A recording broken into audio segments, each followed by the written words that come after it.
Joining us right now in TCO Studios is Vikings General Manager Kwesi Adofo-Mensah. You've done your media car wash. I wanted to ask you first and foremost, Donovan Jackson, first pick with the 24th pick in the 2025 draft. What is a question the media has not asked you or did not ask you about Donovan that maybe you want to talk about? That's a great question. Maybe I thought maybe they would have asked me what his preference was playing guard or tackle. Okay. Was that a conversation that you guys had at length? We talked a lot. No, not about that. Just because, and from my standpoint, I think he could play either. But he played guard for most of his time at Ohio State, and he was doing left tackle for the team. I think he did an incredible job. In fact, so I think with that under his belt, I think having that experience kind of excited him. But linemen are great. They view themselves as these foundational pillars of football. And most of them are just so selfless. He's just like all the old linemen that I love and gravitate towards. So he's excited to help out his team however he can. Did you guys talk at all about the Ohio State-Michigan connection that he's going to have to start blocking for a former Wolverine? We did not. We did not talk about that. I have some really growing up. I had some really close friends from Columbus, Ohio. I had an affinity back in the day. I used to have an affinity for those guys. So we shared some stuff about that. And those are two great programs. Obviously, being national champions in the time span they've been able to do it. They'll figure it out.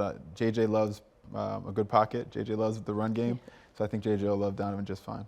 How would you describe the pick? As best available, or was that the position that you were seeking? Some combination. I think when you go to the draft, best available is a nice thing to say, but you want to make sure that the impact to your team is both short-term and long.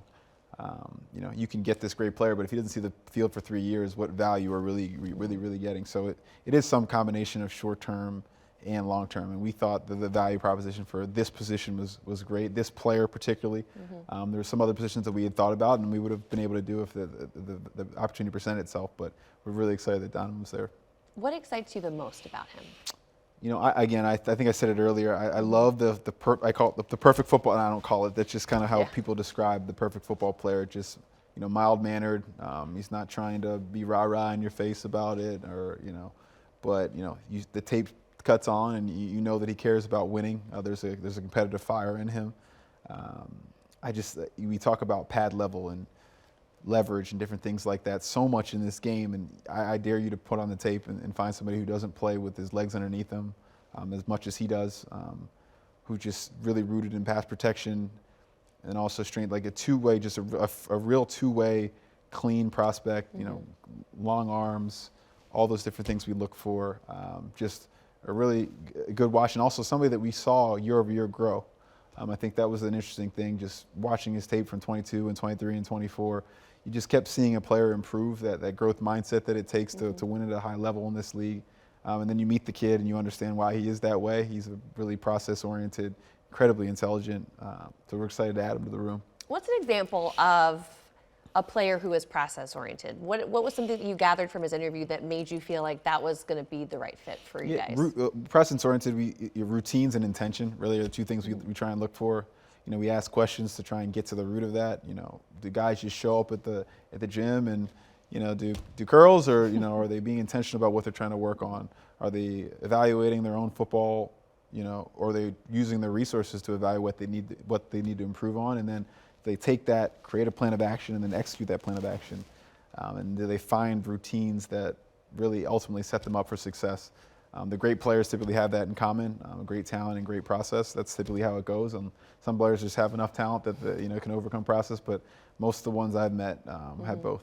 It's funny that you mentioned that, because I was listening to Adrian Peterson talk about that on the radio, literally just today, that it needs to be hard work and the talent, but mainly the hard work. And so I guess you see that in Donovan.